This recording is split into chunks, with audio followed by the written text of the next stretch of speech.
All right. Hello, everybody. It's Dr. Rick here, and joining me is someone I consider to be a very good friend, a confidant, a business partner, and my advisor when it comes to things like credit and all that good stuff like that. If there's a person on this planet more busier than me, it's probably her. Uh, so she's got Jamaican blood in her somewhere because she got about 15 jobs that, of course, she runs and owns. But Um, this is Tiffany Banks Parker. I still have to get used to the Park. I said Banks for so long, but uh, you guys, are doing just a wonderful job over there on the East Coast. It's an honor to have partnered with you. First, it was an honor that you asked me to come aboard because you had put in so much of the work already, but I am definitely honored. We've been doing this thing for a while now. Yeah. Um, But anyway, today we're going to talk about this crisis that I've been harping to you guys about for a while. Y'all probably tired of hearing me talk about it over the last few weeks. But we're going to get into some of the numbers. We're going to get into some of the causes or the causality. We need to talk about some of the things we need to do to mitigate this because it's a real issue and it's not getting better, it's getting worse.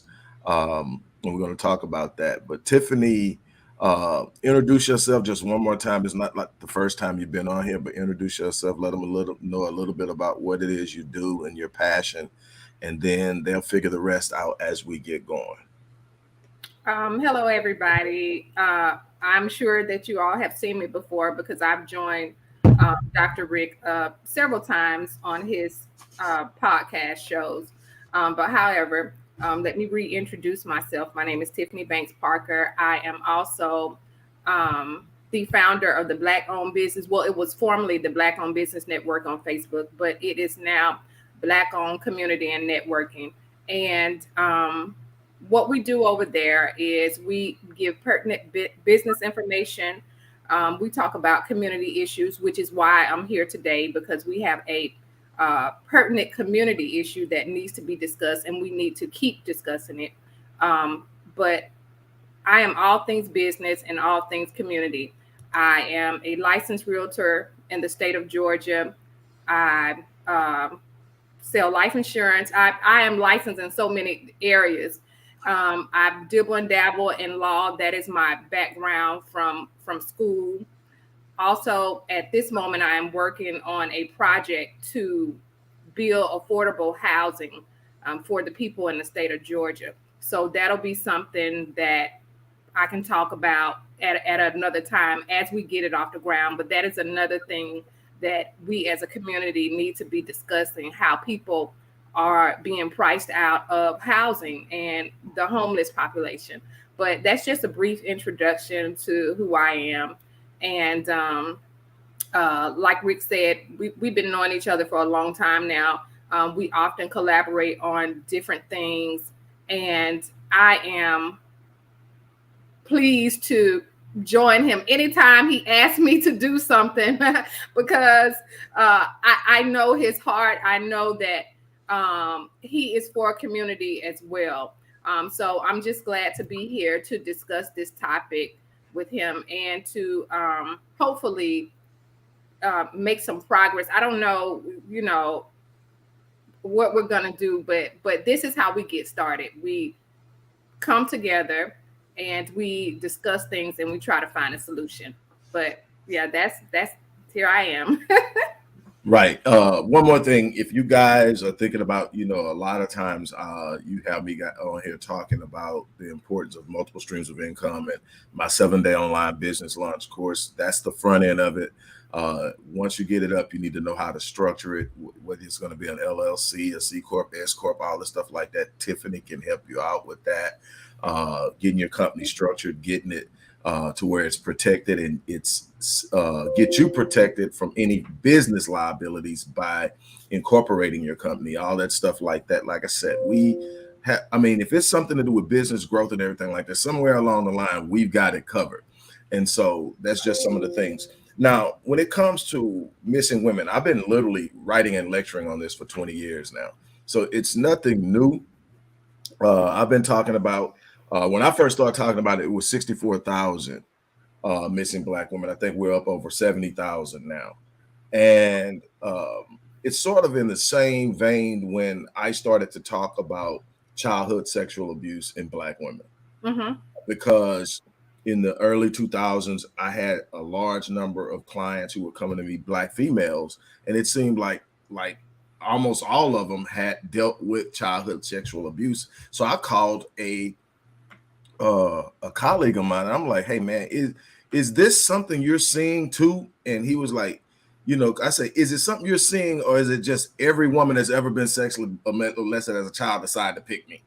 And he go like, "No, man, I'm saying the same thing." And the crazy thing then, it wasn't any isolated or committed research on along the lines of race, gender in that area to the point to where we could really see what was going on with it. So we started pushing for it. And I personally got involved in setting up and trying to do that. And we found out that on the liberal side of the numbers, as high as 60% of our women were in some way experienced childhood sexual abuse as minors.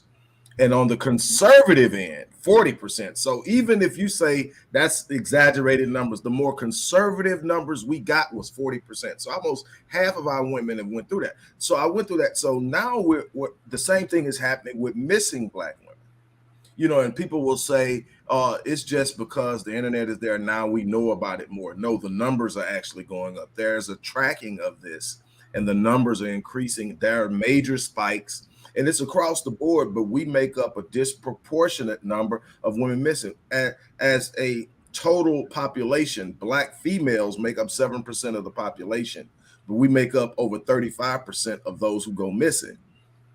And so you shared something with me yesterday, Tiffany, about a spike within a 2-week period in Cleveland that when I read it, I'm like, man, what the hell's happening there? And while that may have some type of local influence, it's a reflection of what's going on across the board. So what are you seeing, and what has alarmed you? I know between the two of us, we've got these missing kids coming across our desk every day that we're trying to get the word out and help locate. And some of them are young ladies as well. So Black women under the age of 25. Right. So Yeah. the first thing I want to say is, for people, I don't want us to get complacent in this, because we see all of these posts coming down talking about missing children or whatever. And at first, what happens is, at first we start off sharing them and okay, and then we get used to seeing it and we stop.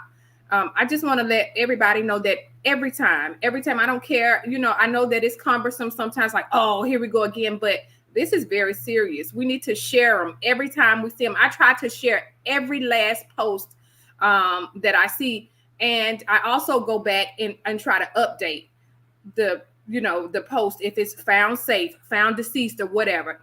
So that I could, keep a record of what's going on, and, maybe even try to identify a pattern. So what I shared with Rick yesterday was what's going on in Cleveland. In a span of 2 weeks, there are between 27 and 30, because the reports are conflicting. 27 and 30 young people missing. I don't want to say children because the ages range, but they are young people missing within 2 weeks. Yeah. Nobody has seen or heard from these people. And so a fraction of the community is up in arms, because when the authorities, the law enforcement, got on TV talking about this spike in missing people in the span of 2 weeks, they gave explanations like this could be gang related, drug related, runaways. Those were the explanations that they gave for these people being missing. Now, that could be true, but let's think about it. We have 27 to 30 people missing. Are all of those people involved in some type of drugs or gang banging, or has everyone run away? I mean, it just doesn't make sense. And it makes less sense when we look at the whole. this is a spike in Cleveland, but this is happening everywhere. Everywhere. People are going missing, young people. And like Rick said, it is the majority young, Black, and female. This is the constant in the people that are going missing. So why are they going missing? And why are the authorities so willing to write it off as these people had some kind of deviant lifestyle going on that may be the cause of them going missing? If we're talking about 13 and 14-year-olds, even if they have to stay somewhere, you know, if you're gang banging, you have to lay your head somewhere. If you have run away, usually, you know, you find a friend's house. Wherever they run away, somebody would have seen these people. They are somewhere, even if they are involved in these activities that the authorities say that they are involved in. Where are they? Why hasn't anybody seen them? You know, when you get done gang banging, what do? Do you disappear? Or do you go home or go to somebody's house? What, I mean, I just don't understand. The thing is, anytime you hear those particular reasons presented for something like this, it's gang related, they're runaways. That's typically the escape or the excuse given to Black parents or people of color, primarily Black though, when they present this. We know for a fact that when a white blonde kid goes missing, that the narrative is different. There's a national, the blonde that was met right on the tour with her boyfriend and all of a sudden ended up missing. The whole nation lost its freaking mind. We still trying to figure out what happened to Natalie Holloway. Right. Okay, so we know for a fact, and I've literally talked with some of the top reporters who do these Dateline things and stuff like that, and they acknowledge it. They openly acknowledge that the media covers the missing and the murders of Black people differently than they do white, and especially white females. And so the first thing is that when you have a lack of media coverage, you have a lack of exposure. You have a lack of exposure, you have a lack of attention and interest. Then the media is telling you this person is important. It's also instilling a mindset. When a blonde person goes missing, it's important. When a melanated person goes missing, it's just they either ran away, they involved in drugs or prostitution, which is another big one. But what we're not dealing with is the causality. First and foremost, we got to talk about the rise in human trafficking, sex trafficking. We need to talk about that because it's a big issue. Most people don't realize that when we talk about illegal industries in the world, human trafficking is second only to weapons trafficking. It makes more money annually on a global scale than drug trafficking. You know, so there's big money in that, and that when you start to see a spike in a certain population age-wise, that says something. Then when you see it in specific that it's prevalent within a race, it tells you, to me, when you know that a significant portion of these girls, I was looking at the numbers for 2022, 546,568 people were reported missing. Out of that, 35% of them were Black, with the predominance being female. So 191,000 of those were Black, and about 80% of that were, now some of them come back up missing. They snuck off, they went there, and that's understood.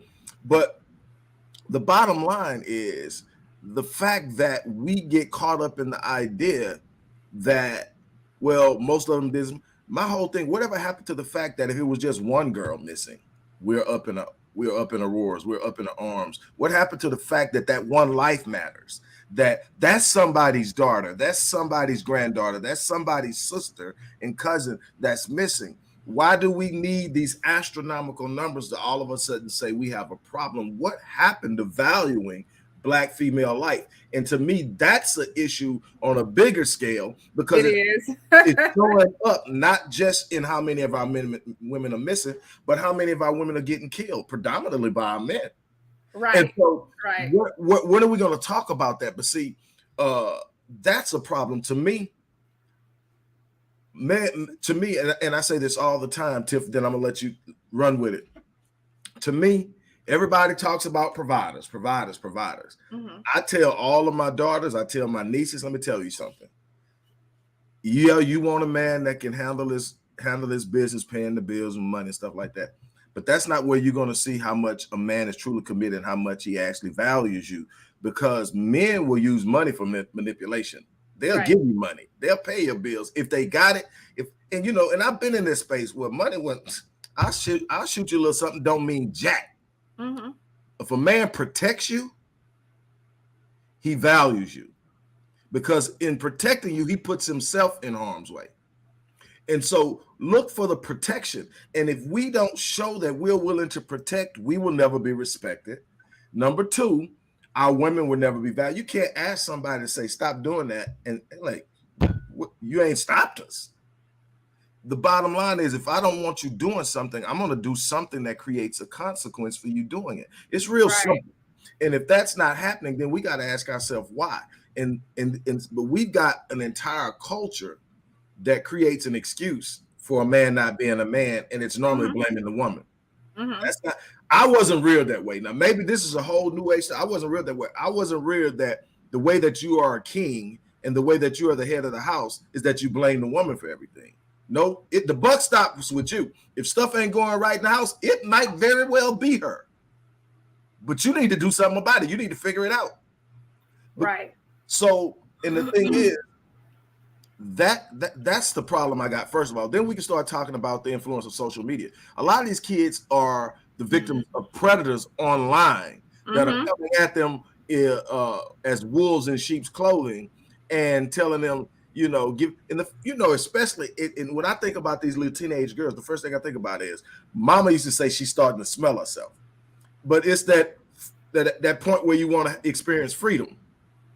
You want to kind of do your thing, and mom putting the hammer down, dad putting the hammer down. Here comes this guy. You ain't got to put up with all that. You old enough to make your own choices. If I was this, I would let you do that. I would let you do this. Shoot her a little money on CashApp, because everybody got their own phone now. We were talking about this the other day, Tiff.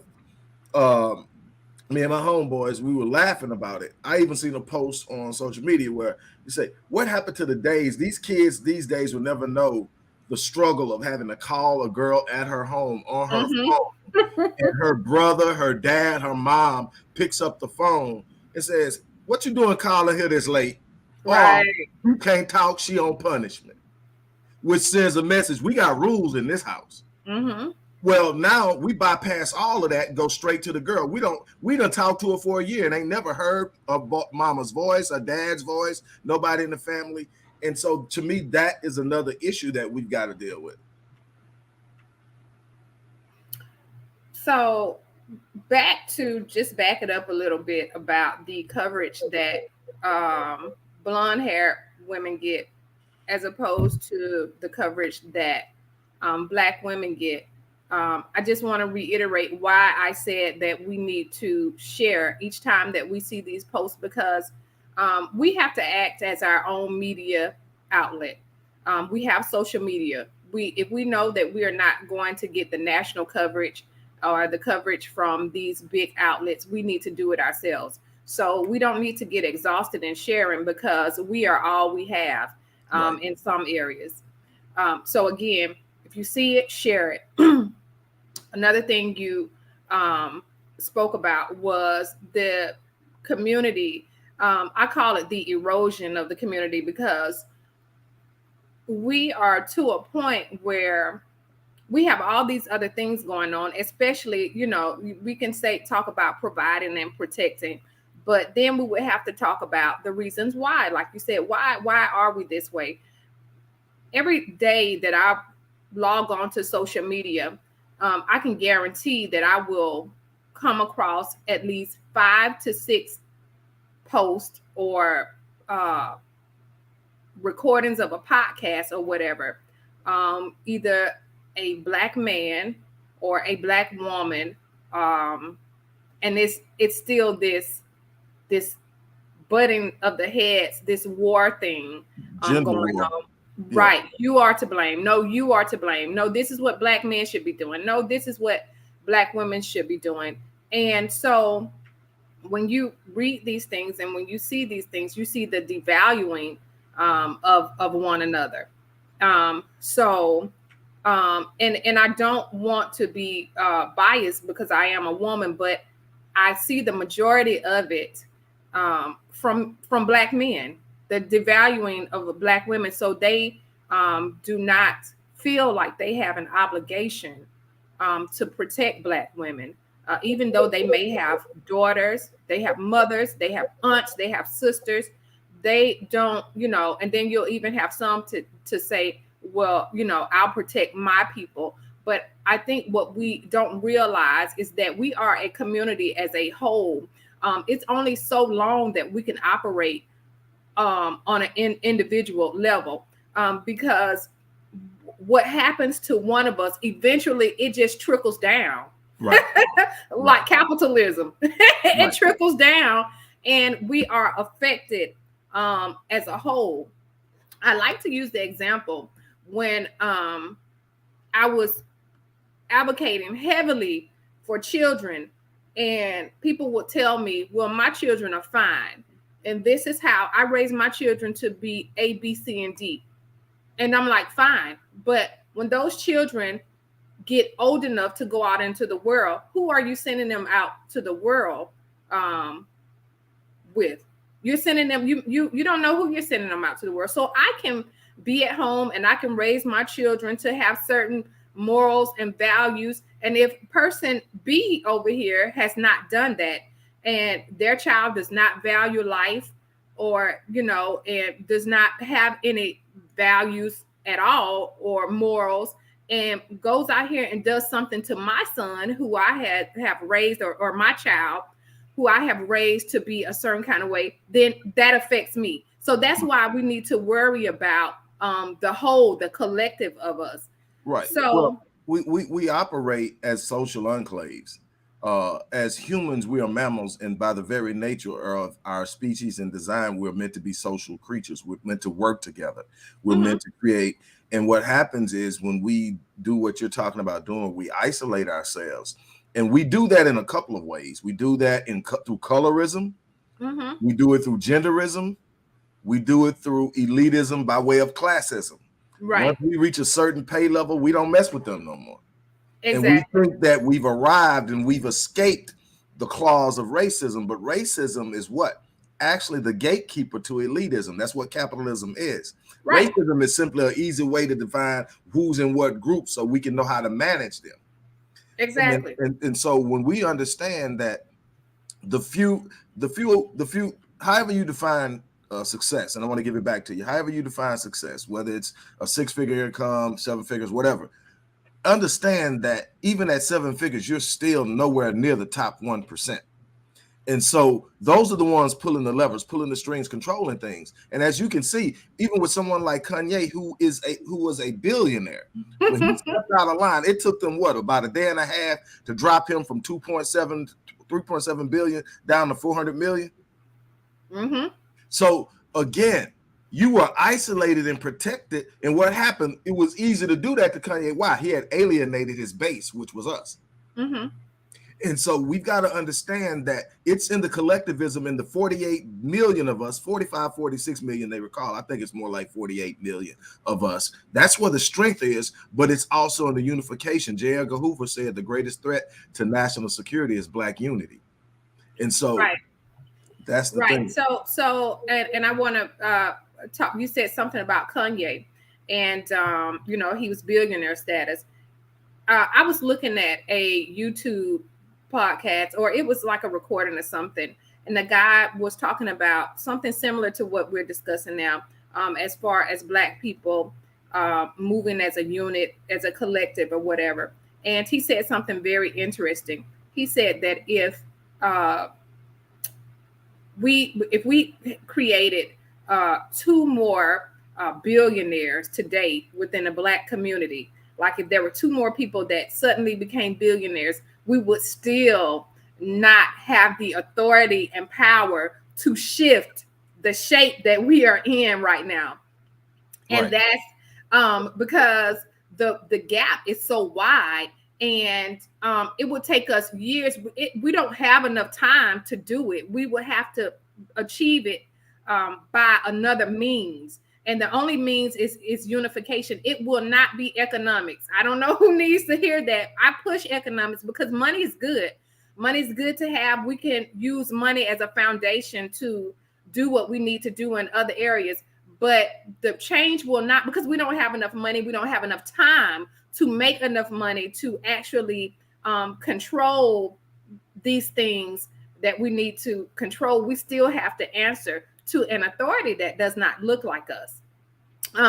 When I work with people on a business level, and I want to, when I talk about the Black owned community and networking page that I started, I don't give people, because people ask me all the time, well, Black owned, I do stress that, yes, we need to support each other in Black owned businesses, because this is just one of the steps in many steps. It is not the solution.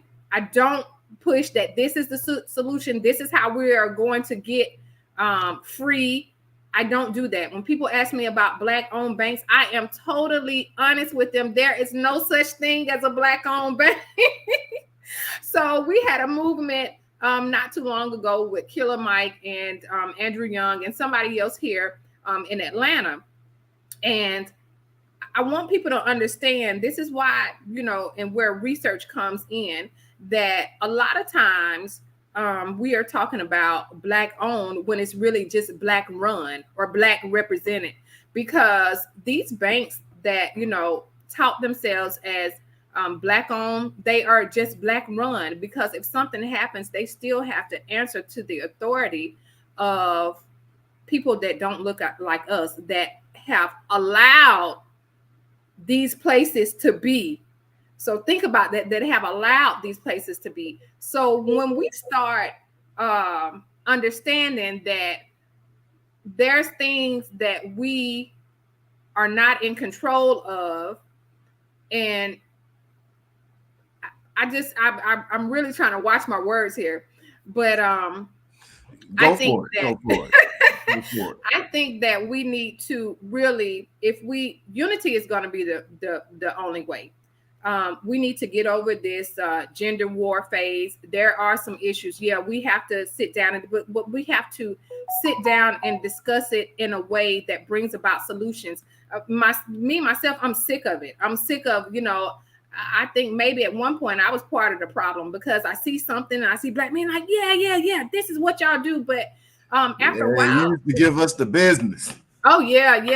But after a while, I mean, how long can you do that though? If you're a solution-based person, if you're truly tired of seeing something, tired of the behavior, then at some point you have to sit down and say, well, I want to be a part of the solution now. I don't want to keep adding on to the problem and going back and forth. It's not working. It's old now. When something is fragmented, and this is something that I use with my clients, it's something I use with my kids, and it was actually presented to me by my great grandfather, who was my adoptive father. And he didn't present it this way, but this is the way I interpret it, and this is the way I pass it on. Anytime something is fragmented, we go back to elementary school, we talk fractions, we're talking fragments. Then you look for the common denominator. I tell people all the time, when you're complaining about this, complaining about that, complaining about this, that's wrong, she did this, he did all this here. Who's the common denominator in all that? You're the only person. You could have had 15 dudes that did you bad. You're the only common denominator in that. So you got some culpability in it. It's not that they were right in how they treated you. It was that it was something in you that brought them in and allowed them to get that close to do it. If you fix that, you don't have to worry about it, because they can, when you are where you need to be, they can't get close enough to run that bull on you. Right. Same thing in a broader scope. Okay. Women are saying men doing this, men are saying doing that. And what I tell brothers when they start that with me, look, man, we got plenty of complaints about sisters. They got complaints about us. But here's what I've learned in life. If you want to be considered a leader, if you want to be called a king, buck stops with you. But here's the other thing, though. Regardless whether you male or female, It always works best when you decide to start with you. When you sit up and say, what can I do to be better? Because if I'm better, everything around me starts to get better. But if I'm always looking at what's wrong on that, who's working on me? So whenever I look at what's going on, no matter what's happened, it's like, okay, how can I be better? Yeah, that person did this, or yeah, that company did that, or yeah, they did. But what can I do to be better? If we could take that mindset of how we're going to be better, then all of a sudden, now everybody's not only working on themselves, they're starting to see other people's point of view. And what Right. we do is when we stop pointing the finger of blame and we start listening, we start to say, well, you got a valid point. But when you get into that emotional thing where I want to blame, it's not about solving, it's about winning. And you don't solve problems trying to win. You solve problems by saying, I understand. And where is the solution? And that's the valid point. And I agree with you 100%. When you look at the fact that the wealth gap is widening, let me show you how wide it is. Just 10 years ago when I did it, it was 148,000 to 17,000. It is now 177,000 to 14,000. This is median household wealth. This is median household wealth. Now, Asians are closing the gap. They were at 90 when I checked 10 years ago. They're almost at 100. And they are the highest earners. But tell me a group that's more socially unclaimed and anchored in their communities. And now what I paid attention to, and I guarantee you, nobody's paying attention to it, but I watch for stuff that the average person doesn't watch for. There's these commercials that come on Oxygen because I'm always studying crime and human behavior. Mm-hmm. There's these where the Asian community, where there used to be major classism in Asian, China, Japan, didn't mess around with Laos and Cambodia. Mm-hmm. Right. Not anymore. Korea, Vietnam, China, Japan, those Asian communities now coming together and seeing how they have things in common, and they're coming together and grouping together. If they're already doing what they're doing and closing the wealth gap and saying we're going to create, man, in Houston, there's a section of Houston where the street names aren't even written in English. Everything is written in that, and I think it's Korean or Vietnamese, but it's written that way, and it's for blocks and blocks and blocks on the southwest side of Houston. And you go in there and you just got to figure it out. You want to come over here. And that's what they're doing. And here we are. We've been here the longest, and we can't get the unity thing down. Now, at one point in time, we were. And the crazy thing is, we lost sight of the fact that we were fighting for our human rights and started fighting for acceptance. And in fighting for acceptance, and we inclusion, gave up the ground we made.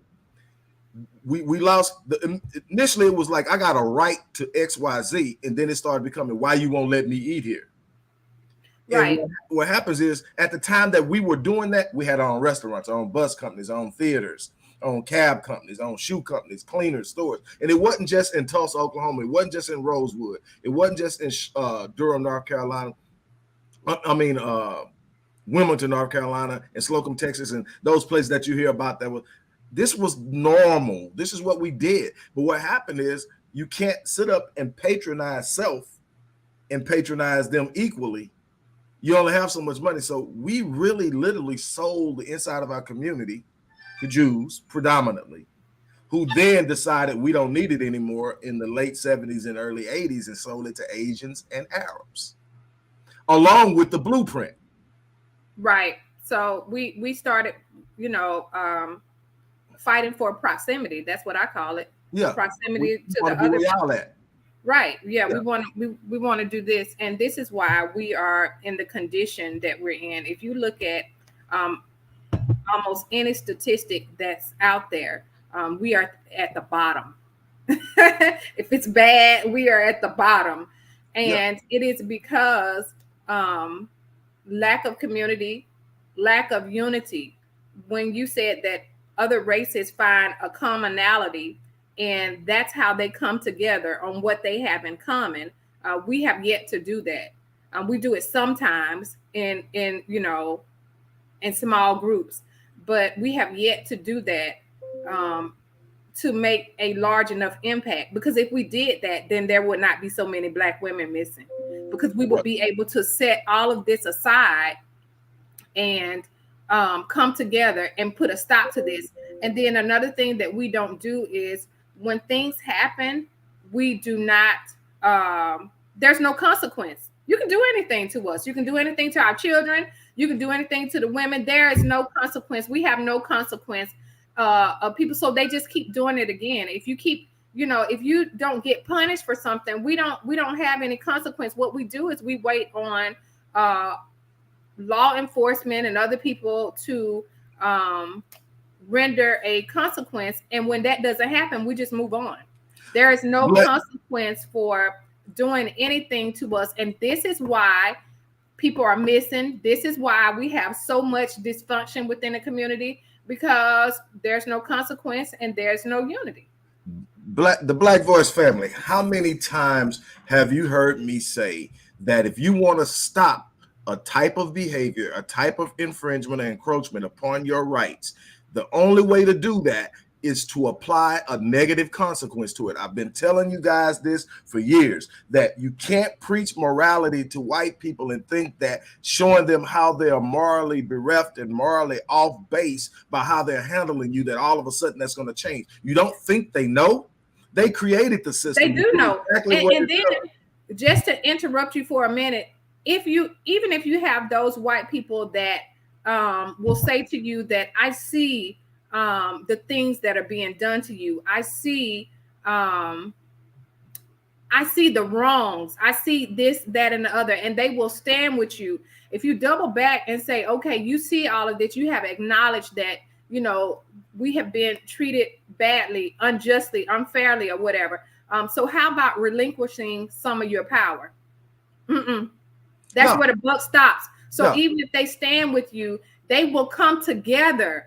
They will even come together with those people that they know are not right within their own race to keep that collective power that they have. They are not willing, even the ones that know that you are being mistreated, that Black people have gone through A, B, C, and D. They will not. They will not. That's where it stops. Okay, we know that you've been, but hey, we're not willing to relinquish any power to give you a one up on us. They're not willing to do it. They're not going to relinquish privilege. They show you that all the time. Exactly. No, they're not. Prime example. To everybody's account of Darren Wilson shooting Mike Brown he was at least 25 or 30 feet away. So Mike was unarmed and didn't pose immediate threat and had his hands in the air saying, "Don't shoot." And he shot him, 9 times? Mm-hmm. Okay. And then they left him out in the street. When it showed that there was a possibility, he hadn't actually been charged yet, but there was a chance he was going to be charged. He was facing charges for murdering Mike Brown. Within less than a month, before GoFundMe decided to take it down and create their new policy that they would not allow you to raise funds for someone charged of a crime of violence, he raised over $500,000 by people who have to know that you can't say that that's okay. You wouldn't, in the way that you say, the way you judge that is, the litmus test for that is, if that was my kid, would that be okay? It's real simple. If you look at something and say, man, I don't know what Junior was thinking when he did that, then Junior probably deserved to get shot, because you looking at it too going, yeah, you were shooting at the dude, Junior. But hands up, everybody is saying the same thing. Then Jordan Neely choked to death in the subway train. This guy, they arrest him in 24 hours, $2 million. Mm-hmm. On code like crazy. Mm-hmm. We're suffering. We sit up and say, okay, we're trying to do this in the community. $10, $5, if you lucky. Now, the only way Black people show up, somebody got to die. And we'll pay for the funeral. Right. And you know what? I hate to come off as lecturing Black people, because we don't need another parent. Maybe sometimes we do or whatever, but I hate when I have to do shows about priorities. And usually it's when I'm talking about things like life insurance, because the majority of us are not super wealthy where we cannot afford things like that. And so I'm stressing that this needs to be a priority to cut down on some of the suffering and the suffering of your offspring if anything should happen to you. So it's like, no, we are not on code. We are not taking care of things that should be high on the priority list. And then we are continuing to suffer for it. So yeah, the lady down in Florida, I'm not sure if she has a GoFundMe or not, but I think she does. She does have one. This is like we are always trying to operate out of some type of respectability politics or something like that, because we are trying. I don't know what I want to call it, if we are still trying to get approval or afraid of being labeled angry Black people. But there are some things that we should be angry about. When you shoot somebody through a door in front of their children, those are the same children that are be out in the community traumatized. That somebody's going to have to deal with the trauma and the suffering that they're going through. It's like it's just a cycle that keeps going on and on and on and on. And then we get out here and we want to, I'm not saying go out here and tear up anything. No, that's not the solution. But I'm saying we should be allowed to express our anger, our grief or whatever, instead of worrying about how white people or other people are going to perceive us. Because when they give this money, they don't give a damn. They don't care that somebody shot through a door and killed a woman in front of her children. They don't care if somebody's brains was blown out when they had their hands up. They don't care that somebody was choked to death on a subway. They are like, this is my money. I can do what I want to do with it. I don't care what happened. I want to support these people. But we are so afraid of supporting people that may be labeled as Black radicals and stuff like that, because we are concerned about how we're being viewed by people that don't give a damn about us. Period. They don't care. And here's the other influence that I always talk about, and then we can start moving towards this whole missing Black females thing, which I've been really talking about, and the people on here know that this has been a real big issue for me forever. I mean, you go to the site, there are so many articles I've written on it, I've lectured on it, and like the last few weeks I've lost my mind on it. But here's this thing. So like with what went on with the young lady down in Ocala, where she shot through the door, my thing is, what you find is also there's big money in Black death. Police officers get money for defense funds that they never have to actually use, because they're never actually really charged 95% of the time. Then you have these Black attorneys who come in, swoop in, negotiate these settlements with these cities for whatever's going on, and the family get the lump sums. And what we don't realize is that's not how you fight this. That they are basically buffers for a white system. You think $5 million to a multi-billion-dollar entity like a city really matters, and especially when it's coming from an insurance policy? So and a lot of times it comes from the taxpayers. Right. So they're not actually paying it. Right. So then what happens is this, though. When I come in and I settle, that's why you've got a mother saying, I don't want you protesting. It's because she's already thinking about, and I get it, the financial security of in the future of those children that no longer have a mom. I get it. But here's the thing. She's been advised, hey, tell them to calm down. And they weren't having, so they showed up anyway. And so there was this big beef about, do you respect her wishes? You got to understand where it comes from. Here's the problem. When you get people like Merritt and Crump who show up, they're there to make a settlement. They're not there to go to trial. And people say, well, what's the difference, Doc? Here's the difference. And Tiff, you know this. You have a legal background. Right. The difference is, if I settle, 9 times out of 10, that settlement has a no disclosure clause in it that you can no longer talk about the case once you receive the settlement.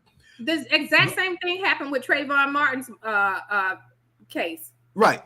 And the flip side of that is, if we take it to trial, we got depositions.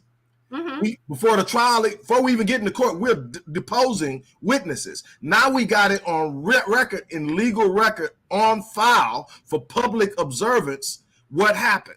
Now we got cases that we can take outside the U.S. government and take it to a world court and say our human rights are being violated within this country, and they're buying our lives with payoffs. And then we can look at this. But if we never sit up and we never get the depositions on file because we're not going to trial, we're settling, and we're asking the family to shut up, or you can actually end up having to pay this money back. then the family's over here. And the problem is nobody's even establishing any type of means of preparing that family of knowing what to do with that type of money. So 10 years from now, they don't have it they don't even have that. Right. So I think the last trial that I've seen that has actually happened was Trayvon Martin. And after that, we know that there was a settlement. We know that an organization was started. But I mean, right. That's it. That's it. They are, they cannot speak about it. Right.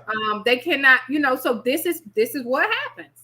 This is, and that's why it doesn't benefit us. It doesn't benefit us as a community. It benefits the families. It should benefit the family. They should get something. I'm not saying that they should not, but it doesn't benefit what they're getting and more. But it needs to be done in a way that we sit up and we send a message back to the point of consequence. Right, that it stops. It hasn't stopped. It has continued.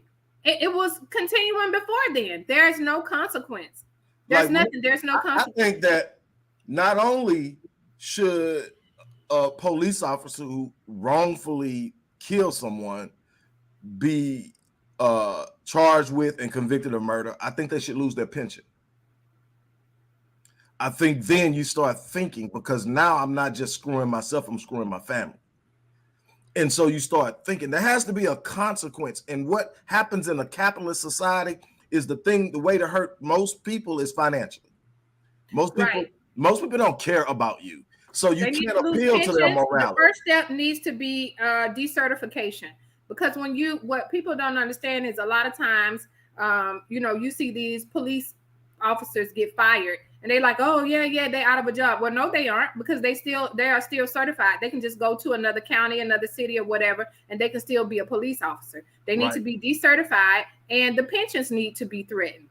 Those are the two things where we can stop this as far as the police killings with unarmed Black people.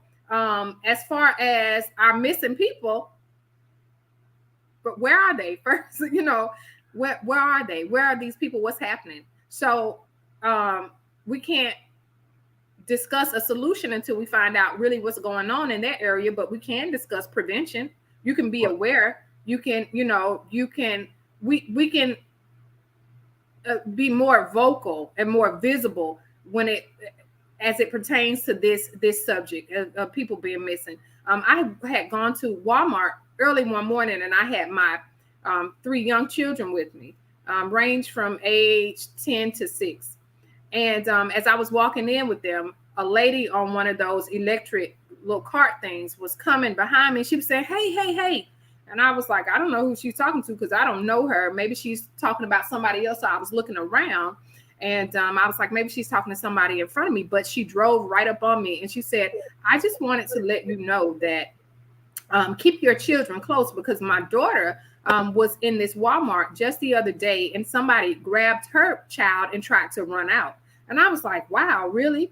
And I came back home. I got on the Nextdoor app, and because this is what I do, if I hear anything in my area, I want to know what the people in the community are saying.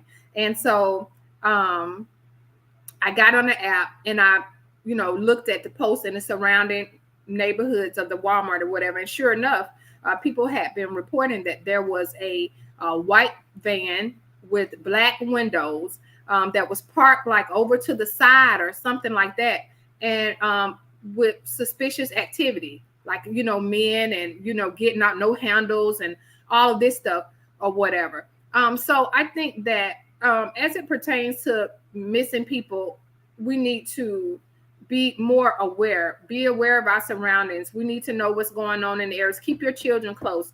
You have these young children on the internet meeting all of these folks. We need to try to monitor that. There's different things that we can do for prevention. But again, when the people go missing, what's happening? Is it sex trafficking? Is it, Oregon? What is it? We need to get to the bottom of it. What I've been able to uncover, and I've been talking about human trafficking and sex trafficking for a while too, for a number of different reasons that are close and personal to me. And I think that what we have to understand, a couple of things are going on. Definitely, they're being targeted for human trafficking, Mm-hmm. especially when you start talking about ages 13 to 23, 24, Black females. A great deal of that, they are being funneled into the sex trafficking part of human trafficking, primarily prostitution, um, slavery. There, some of them being shipped overseas and becoming human slaves. That's happening. It's big business. Um, the other part of it is some of them are literally being lured in by perverts and predators and victimized and killed. And here's the one that really throws people off is because of our genetic coding and our genetic makeup, our organs are normally good for almost any other race. And organ harvesting is real. There's a number of times where bodies are found and the organs are missing. And so we have to be aware of all the different things that make us valuable to other people. And we don't have to be alive for that value to be realized. So Mm-hmm. our value isn't in our life, it's in what we can produce for other people in different ways. And so what we have to do is start protecting that value, and we start by protecting the life. And I know it was immensely hard talking about my oldest being 37 and my youngest being 9, and I just had one that graduated. And I remember when they were younger and they first got phones. Oh my God, trying to keep you put all the blockers on. I got every little thing on Verizon. That was with Verizon at the time. Everything on Verizon to make sure I can monitor that phone. That kid will figure out how to get around it. Mm-hmm. But Verizon would tell me they disabled it, and so now I got to go. And they be like, "How is it?" And it got to the point where it was like, "Oh my God, I can't breathe." Yeah, actually, you can, and it's because I'm up on you like that you can breathe. Because if you're not careful, you won't breathe ever. Because it's people out there that will look at you. They don't see you the way I see you. They don't see you the way you see you. They see you as something to exploit, something to use, and your life can be gone in a minute, or it could change forever in a minute. And as long as I'm pops, it ain't happening on my watch. And literally, it takes time. You can't be that person that's letting your kids' device raise them Yeah. because it's too dangerous out there.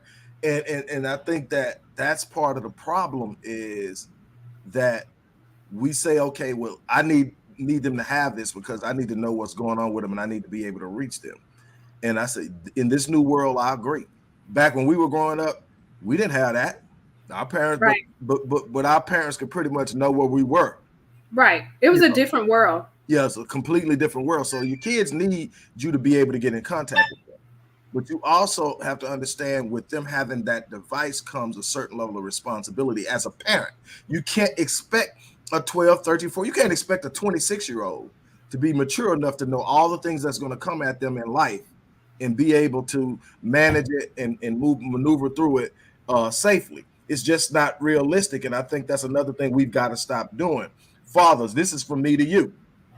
Stop letting your babies leave the house because they're 18. 18, trust me. Think about when you were 18 and think, am I sending her out there to get her own place and telling her she on her own? And boys too, that 18, you guaranteed you about to let them run this. I don't care how much you prepare them. That world out there will chew them up and spit them out. Prepare them, give them as much of a head start as possible. Now that's going to require you to have a certain level of responsibility financially with the way you move and handle your money. Again, we're not closing this wealth gap anytime soon. I think that's got to be a focus. We need to close it. Are we going to ever catch up? I mean, right now, we would have to do something massive. And based on the numbers that I was able to run and some of the numbers that I've looked at that other people have run over the years, we're talking 200 years. Yeah, so that's Yeah, what I so meant. Why we don't have enough time, and I think that we can focus on economics because it's very important, and it will improve our way of living. But we don't need to be um, driven so much by it, because, like you said, sex trafficking and all of this stuff is very lucrative, and don't think for a moment that there are not other Black people participating Oh, hell yeah. in the Abduction. capturing and abduction of these people are going missing. They are, because it pays well. So we're gonna have to shift something. I think number one is we've got to do more of what we're doing right now. We've got to do more educating. I say this all the time when I'm on, is that the reason that we consistently lose, the reason we're at the bottom of the socioeconomic ladder, is because we don't understand how things work. And when you don't understand how things work, you're constantly exploited by the people who do. It's that simple. When people know how things work and you don't, they use you on multiple different levels, individually and collectively. They use you because you don't understand how things work.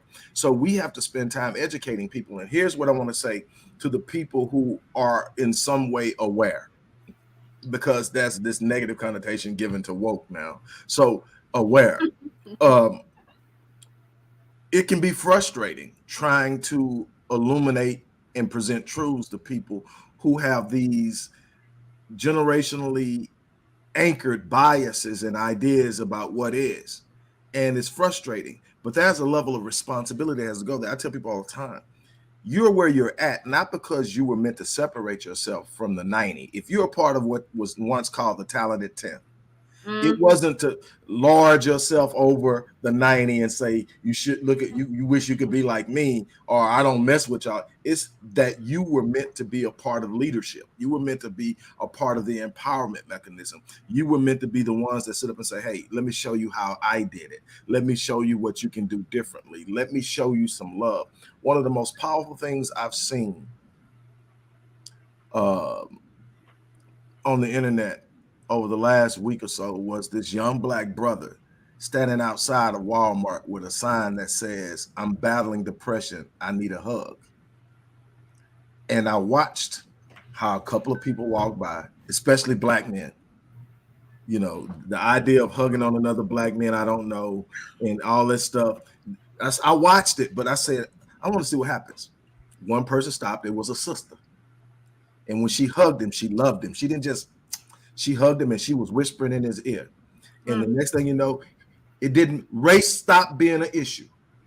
White women, Latino women, men, and then all of a sudden Black men start, and I could tell his response, he felt more love when the Black man hugged him than when anybody else, because he needed that.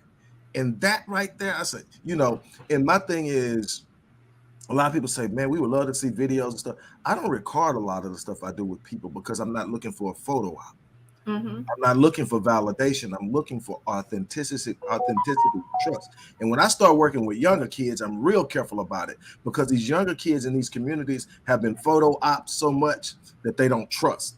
That's what politicians do. That's what these nonprofits do. They come in, they do a couple of photo shoots, and they go out and show what they did, and then you don't see them anymore. So I don't really do that. And like, I had and I'm a little emotional right now because I had an issue with a young brother at Walmart yesterday.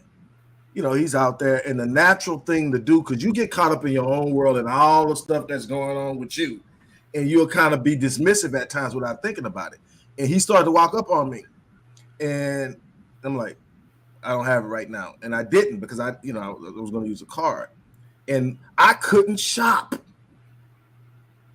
for thinking about the look on his face. And he didn't act angry. He said, okay, no problem, thank you. But I said, that could be my son, because he was probably less than 30. I have a son. My oldest son is my second oldest, and he's 35. I said, that could easily be my son. I went out there and I got in my truck and I rode around that parking lot till I found him, and I blessed him. Wasn't no picture taken, and I'm not gonna tell you how much I blessed him with, but it wasn't enough for him to do damage to himself significantly, but it was enough to say, you're not an afterthought. You know, that this isn't an afterthought blessing. This is like, this brother actually cared enough to come find me and give me this, and his thankfulness and the look in his eyes. And we've got to get to that point. Well, number one, Black men know how to love on Black men. Black men know because if we don't love ourselves, that's one of the reasons we're struggling with loving our women. Right. And so that's something like that. But we've got to get to a point where we care enough that we're involved, that we're saying not on my watch.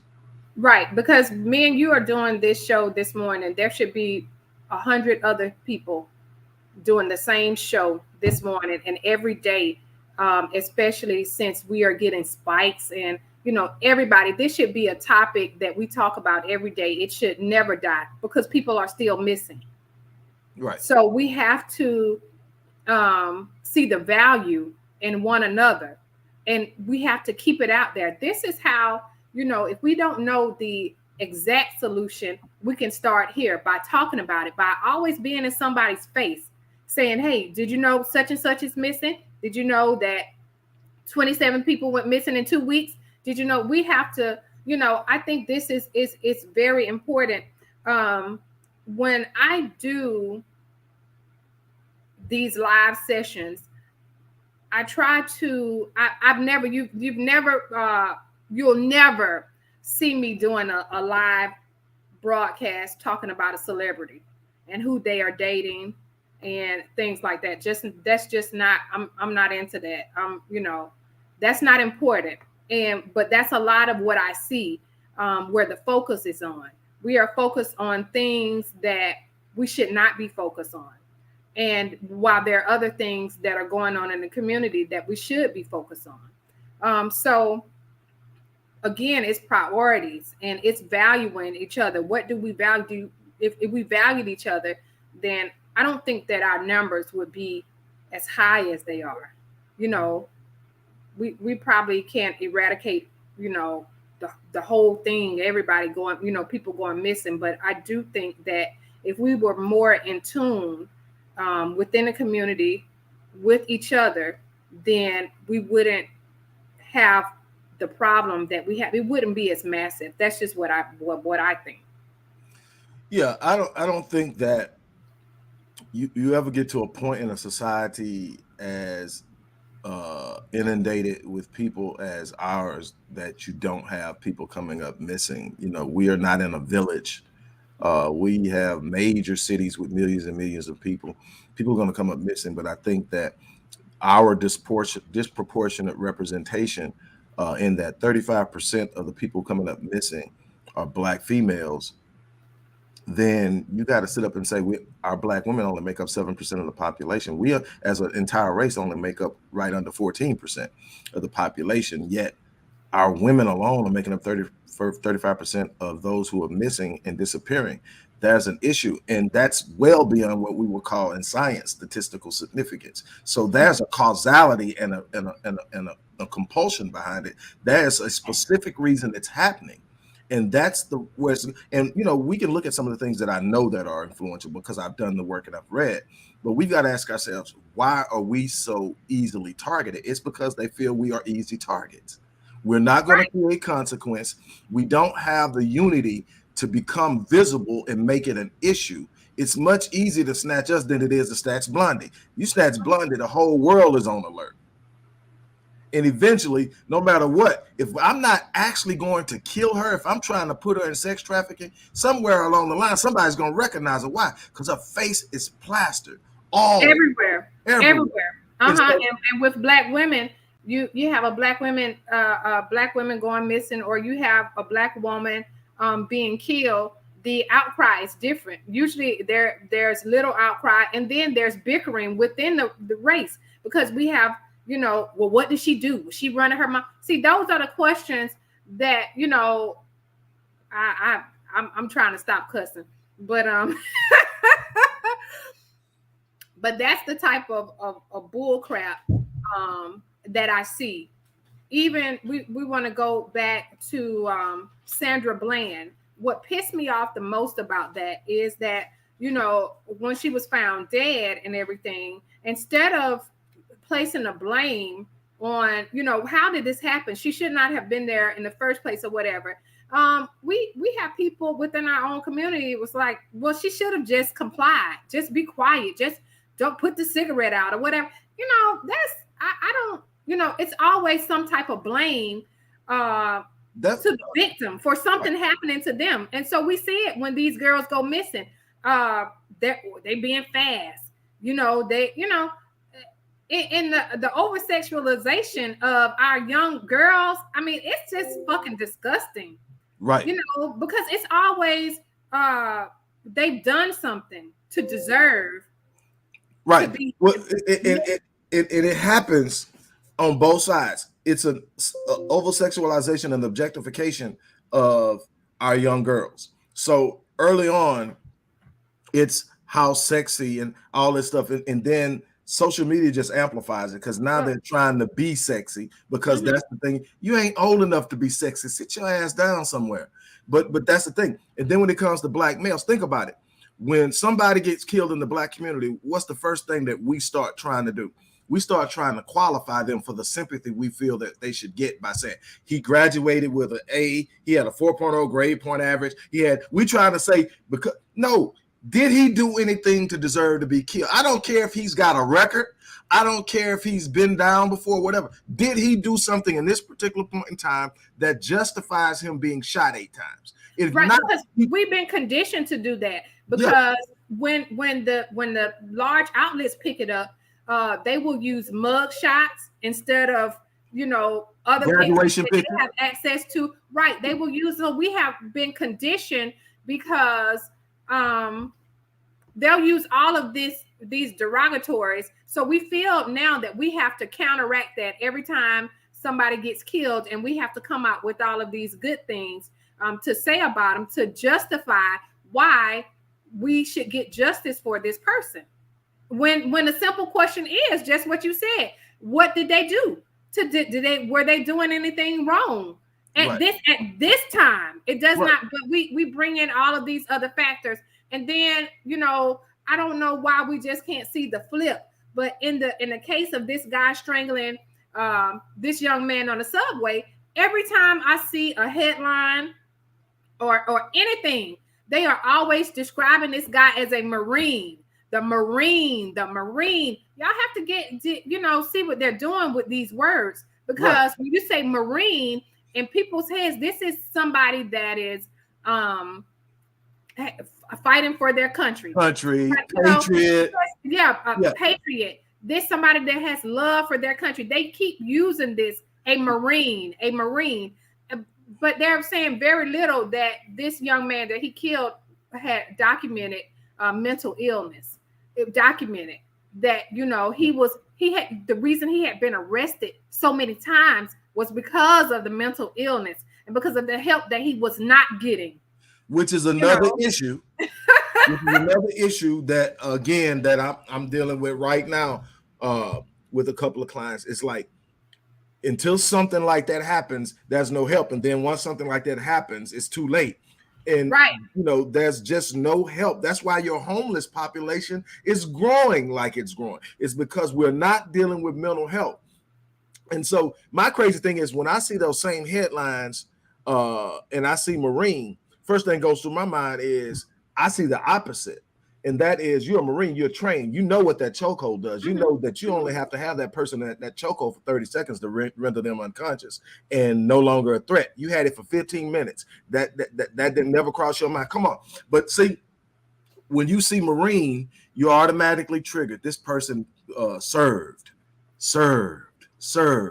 hero, all these different things that you normally associate with Marines. You never hear about all the stuff that they do as Marines, as soldiers, as airmen, as sailors when they come home and they beat their wives, when they come home, because they come home with issues.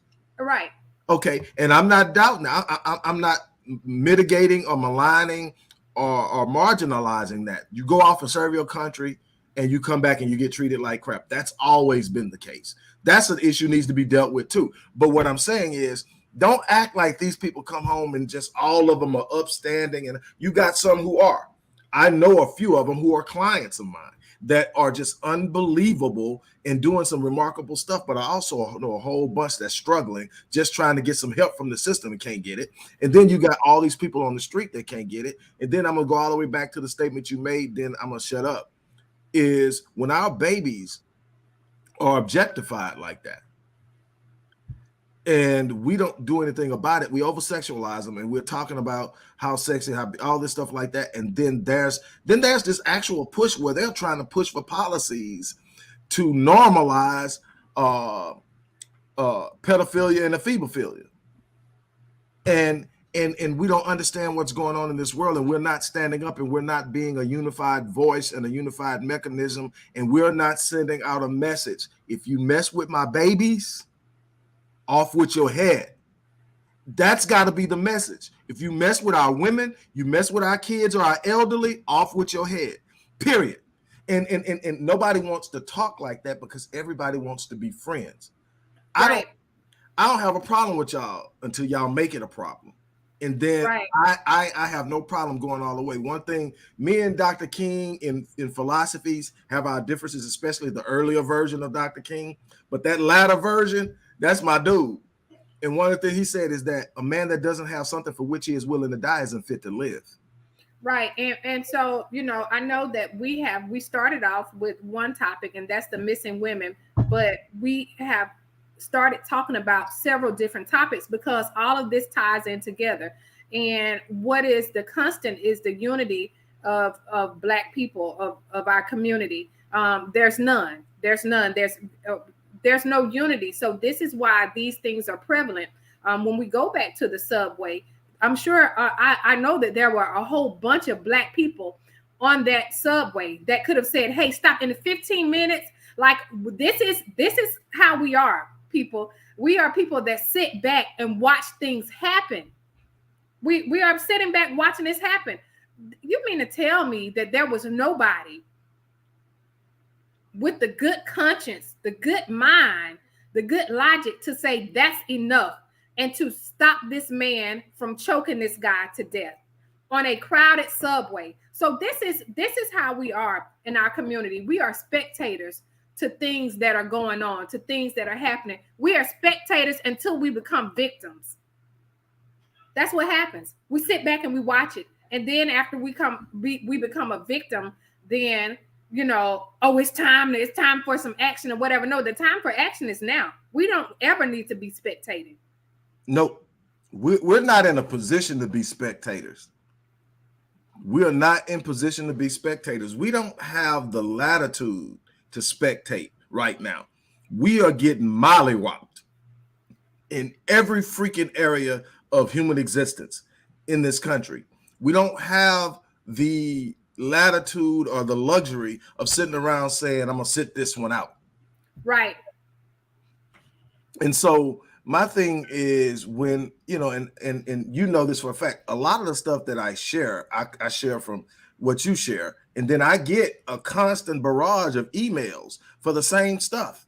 That's, hey, this is going on. Can you help me? My sister has been missing. My daughter's been missing. And some of these kids start missing when they were 10, 11, 12, and they would be grown by now. These aren't all just stuff. It's like they go missing and we forget.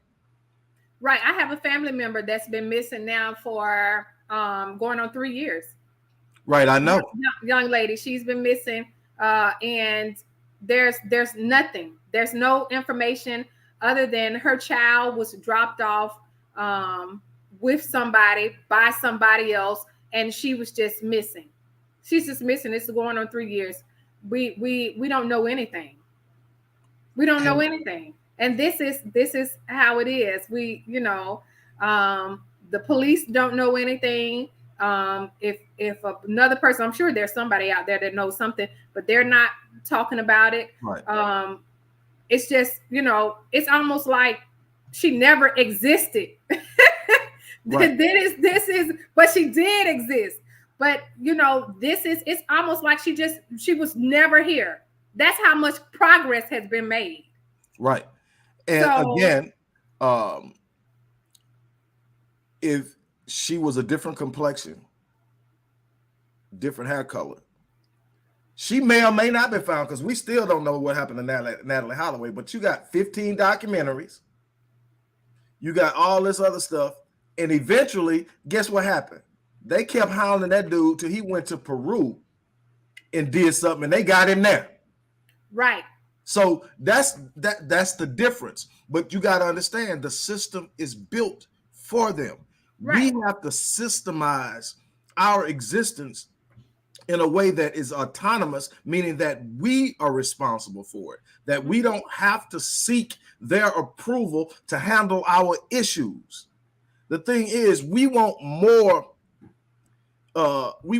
acceptance than we want progress. Right. We want them to say, you can join us, you can live next door to me, you can do, and the whole thing, like you're talking about banks. If we're going to talk about any way of financial institution, I'm more preferable of Black churches who are already pulling money out of the Black community, creating credit unions and funding business development and residential development and academics and educational institutions out of that. Now, again, that's not going to be a panacea, but that's a better way of having more control of how you move and less accountability to them. And then you can sit up and do it. One of the biggest problems you have, nobody wants to talk about it, but one of the biggest problems you have, and I talk about it, and that's probably why I don't get the play that some people get, is that you pulling $300 million a week out the Black community through churches, who then turn around on Monday and deposit it into white institutions, who then turn right around and deny Black homeowners or aspiring homeowners loans, Black business owners loans, and residential development investors loans. And so then what we do, we constantly finance our own demise. Now, you're not going to close the wealth gap, but you definitely don't need to be financing your own demise. Right. So that's just simply understanding, again, how things work. I'm going to say this, and then I'll let you close out, Tiff. Dr. Bismarck, what's Desmond Bismarck? I think he's from Tanzania. And he was talking about the Tanzania, I think it's Tanzania. It's one of the places where they have copper mines. And he says one of the poorest places in Africa. And AIDS rates off the chart, poverty off the chart, homelessness off the chart. But they had a copper mines, but they didn't know how to mine them. They didn't know how to distribute, mine, and manage it. So they went out and got a mining company that did and brought them in, but they didn't understand business and how it works. And obviously, you also have some crooked politicians getting handouts in that. You know that's happening. But this is what the government negotiated. $75 million for the absolute rights minus 5% to mine it. So we're going to give you $75 million. We're going to totally take over the mine. It's ours now. We give you 5% of the proceeds that come from mining it after the $75 million. But we're not just going to do that. We're not paying you the $75 million up front. We'll pay you for it as we make it. So we're going to use your mine to earn the money. We're going to pay you for having control of your mine, and your poverty still goes because you refuse to learn how things work. That's the problem, no matter where you look at it. And it's not just in Tanzania, it's everywhere around here where we are actually sitting up and not taking the time to learn how things work, not investing in the understanding of it. And I often talk about this. When I started doing research in understanding multi-generational transmission of trauma, because everybody's talking about slavery's been over for 100 years, blah, blah, blah. And I stood up, and so I started doing that, and I came into epigenetics and all that. One of the things I came across was this big study done by Jews who were survivors of the Holocaust.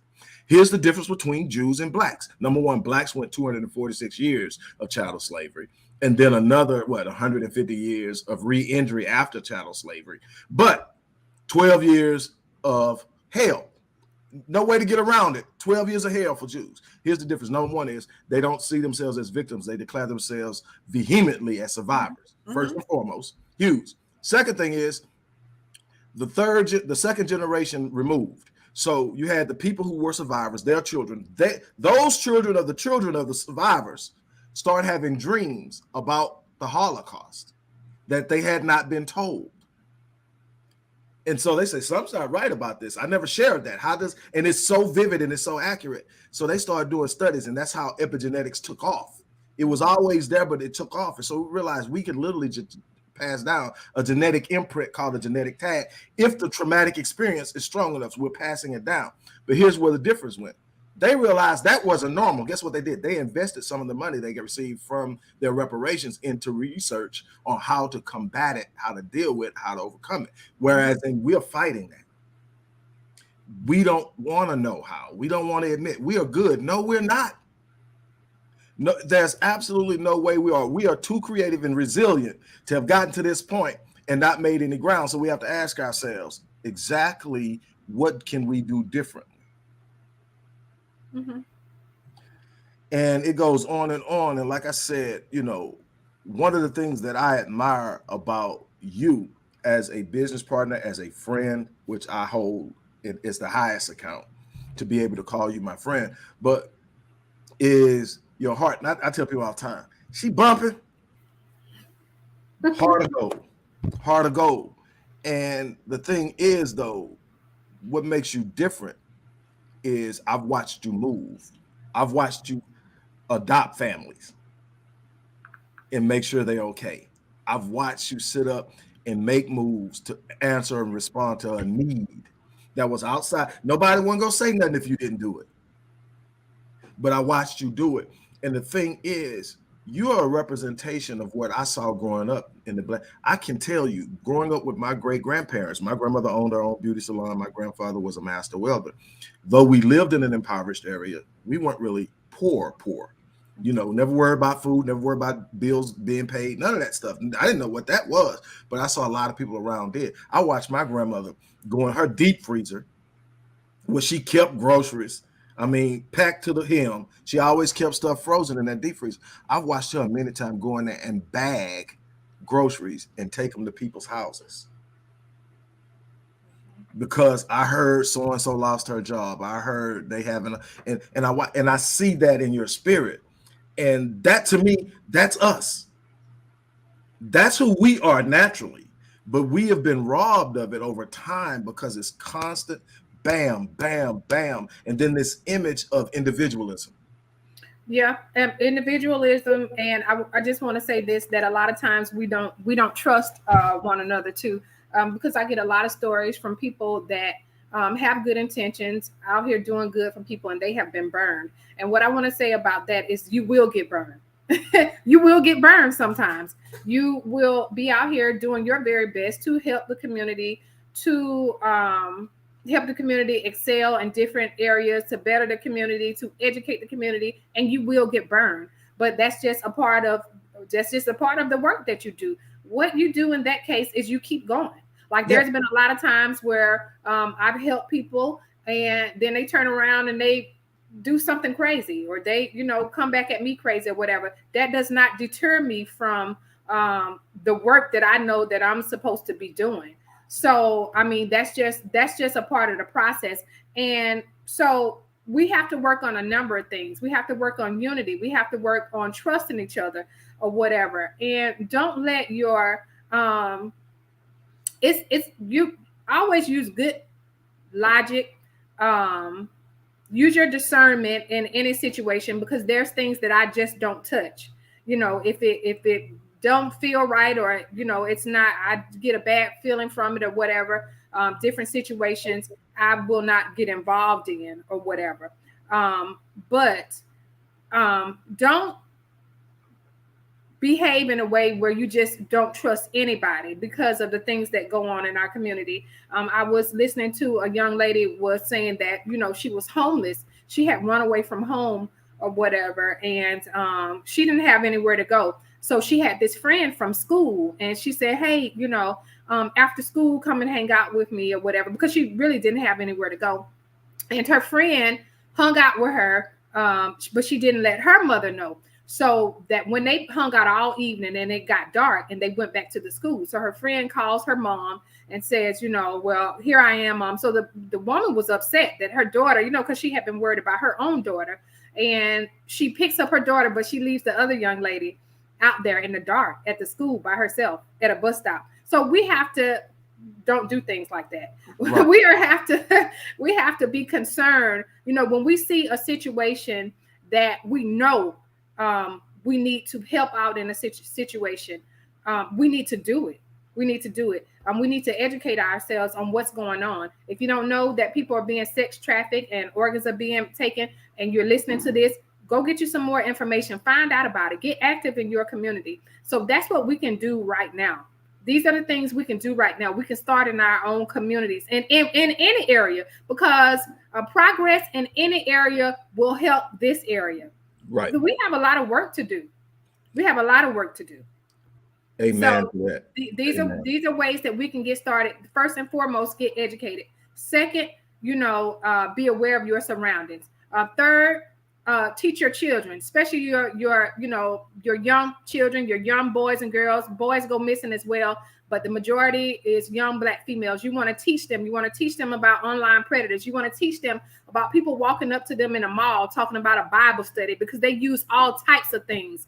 Would you like to visit my church or whatever? Teach them about all of these things. So Right. it's good to have a level of distrust, but you want to teach them on what to trust and what not to trust, the situations to trust and the situations not to trust. So that's how we start. We educate the community. I'm 100% on that. I'm 100% on that. And on that note, again, always thank you for coming on. For the people who believe in the work that we do at the Odyssey Project and the Black Voice, uh, look in the description box. There's a way for you to show your love and support. But also reach out with questions about anything. I love being a resource. I can point you to the site. There are almost 800 articles on that site on things that plague the Black community, solely from the research that I've done over the past 30 years. That alone, then there's the Black Code, the Black Blueprint. There are a bunch of things on that site that you can get. So there are resources. Also, if you know of somebody that needs help, send an email, send an inbox, let us know what's going on so that we can be aware, so that we can put the word out, so that we can start trying to make these connections and these networks happen. Everybody is one of the things that I see a lot is everybody sitting in their enclave, especially Black men sitting in their enclaves, suffering, trying to figure it out by themselves because they've been convinced that if they ask for help, they're weak and that they're not men, or that it's nobody else's business. No, you don't need to be out there sharing all your business in the street, but you need to have a resource, something you can tap into, something that you can go to that's going to help you solve it.